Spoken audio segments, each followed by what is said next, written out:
नमस्कार। मैं हूं आपका दोस्त विजय विद्रोही। आप मुझसे जुड़ चुके हैं, इसके लिए आप सबका तहे दिल से शुक्रिया। और अगले 7-8 मिनट तक मैं आपसे जुड़े रहने की कोशिश करूंगा। आज बात करते हैं अरविंद केजरीवाल की। अरविंद केजरीवाल ने 2022 में बहुत कुछ हासिल किया, लेकिन बड़ा सवाल उठता है कि 2023 में अरविंद केजरीवाल को क्या करना चाहिए। इससे भी बड़ा सवाल, क्या 2023 में अरविंद केजरीवाल को क्या नहीं करना चाहिए। क्या उनको राष्ट्रीय पार्टी बन गए हैं तो राष्ट्रीय विचारधारा अपनी सामने लानी चाहिए। पार्टी की विचारधारा क्या है। क्या मुफ्त बिजली मुफ्त पानी की रेवड़ियों के सहारे लंबी दूरी तक राजनीति तय की जा सकती है। मुसलमानों को लेकर जो उनका स्टैंड रहा है वो उनको कहां तक लेकर जाएगा। कट्टर ईमानदार हूं, कट्टर हिंदू हूं, कट्टर राष्ट्रवादी हूं, ये जब वो कहते हैं तो क्या वो बीजेपी की बी टीम जैसा साबित नहीं करते। और अगर ऐसा है तो बीजेपी की ए टीम जब मौजूद है तो लोग क्यों बी टीम पर विश्वास करेंगे। क्या केजरीवाल की छवि ऐसी तो नहीं बनती जा रही कि वो कांग्रेस को खत्म करना चाहते हैं। कांग्रेस मुक्त भारत दरअसल वो चाहते हैं और कांग्रेस की स्पेस लेना चाहते हैं, जिसका फायदा बीजेपी को मिल रहा है। क्या ये छवि तात्कालिक रूप से अरविंद केजरीवाल के साथ उनको सहारा दे सकती है, लेकिन लॉन्ग टर्म में उनके खिलाफ जाएगी। ये कुछ ऐसे सवाल हैं जिन पर चर्चा करना जरूरी है। सबसे बड़ी बात है कि इस बार 9 विधानसभा चुनाव 2023 में होने हैं, जिसमें से 3-4 स्टेट नॉर्थ ईस्ट के ऐसे हैं जहां पर केजरीवाल शायद कदम भी रखना नहीं चाहेंगे। तेलंगाना और कर्नाटक में क्या केजरीवाल को जाना चाहिए, या फिर सारा जोर मध्य प्रदेश, छत्तीसगढ़ और राजस्थान पे लगा देना चाहिए, या फिर जम्मू कश्मीर का भी चुनाव जो संभावित है उसमें भी घुसने की कोशिश करनी चाहिए।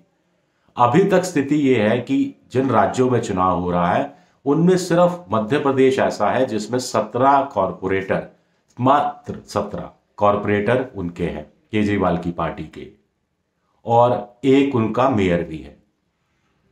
आप कहेंगे कि गुजरात में तो, सूरत में भी उनके करीब 26-27 कॉरपोरेटर हुआ करते थे, लेकिन उसको आधार बनाकर कितना बड़ा उन्होंने अपने आधार को, अपने कैनवास को, राजनीतिक क्षितिज को कितना चौड़ा कर लिया। तो क्या मध्य प्रदेश में इसकी गुंजाइश निकल सकती है।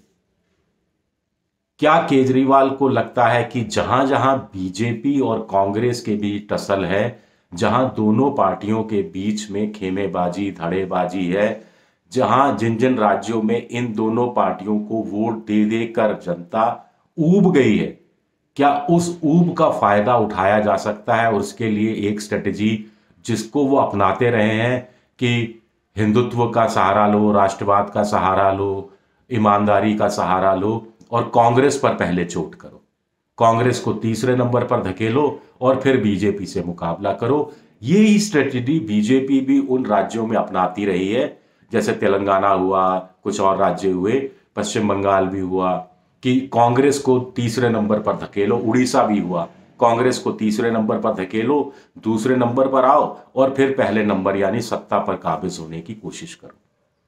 क्या यह स्ट्रेटेजी ठीक है। एक और बात, एमसीडी चुनाव दिल्ली का एक बड़ा सबक है।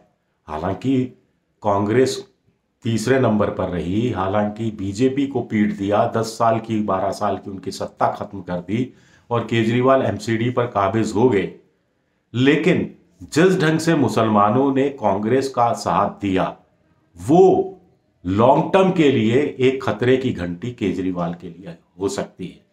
शाहीन बाग पर अपनी स्थिति स्पष्ट नहीं करना, बिल्किस बानो के मामलों में खामोशी बरत लेना, दूसरे अन्य मामलों में, दिल्ली दंगों के मामलों में चुप रह जाना, तो क्या इसमें कुछ करना पड़ेगा केजरीवाल को। मुसलमानों का वोट उनको बिल्कुल नहीं चाहिए ऐसी घोषणा भी नहीं करते और मुसलमानों का उस रूप में साथ भी नहीं देते। पॉलिटिकल मजबूरी है।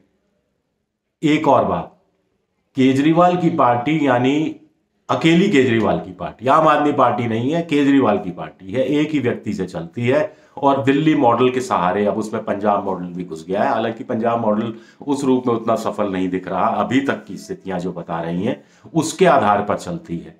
क्या ये लॉन्ग टर्म स्ट्रेटेजी हो सकती है? दूसरे नंबर की लीडरशिप, तीसरे नंबर की लीडरशिप, क्या ये सामने नहीं आनी चाहिए? मुझे तो लगता था कि दूसरी बार जब दिल्ली में सत्ता पाई केजरीवाल ने, मुझे तो लगता था कि वो मनीष सिसोदिया को मुख्यमंत्री घोषित कर देंगे और खुद इस पद से, मंत्रालय तो कोई लेते नहीं है, इस मोह से भी ऊपर उठ जाएंगे, लेकिन ऐसा हो ना सका। आप जानते हैं हिमाचल प्रदेश में सत्येंद्र जैन को जिम्मेदारी दी गई थी, उनके खिलाफ ईडी के छापे और तमाम चीजें हुई, और वहां हिमाचल में अरविंद केजरीवाल का जो चुनाव है वो उठ ही नहीं पाया, पार्टी का प्रचार उठ ही नहीं पाया। एक और स्थिति है कि केजरीवाल राष्ट्रीय पार्टी हो गए हैं, ये बात सही है। अब वो विस्तार भी चाहते हैं, हर जगह अपना संगठन और मजबूत करना चाहते हैं, जहां नहीं है उसको नए सिरे से बनाना चाहते हैं। लेकिन जिन जिन राज्यों में वो चुनाव लड़ रहे हैं, जहां जहां 5%, 6%, 7%, 8%, 12% वोट हासिल कर रहे हैं, वहां पर अगले 5 साल के लिए अपने कार्यकर्ताओं को एंगेज करना, पार्टी को जिंदा रखना, एक भारी चुनौती ये है।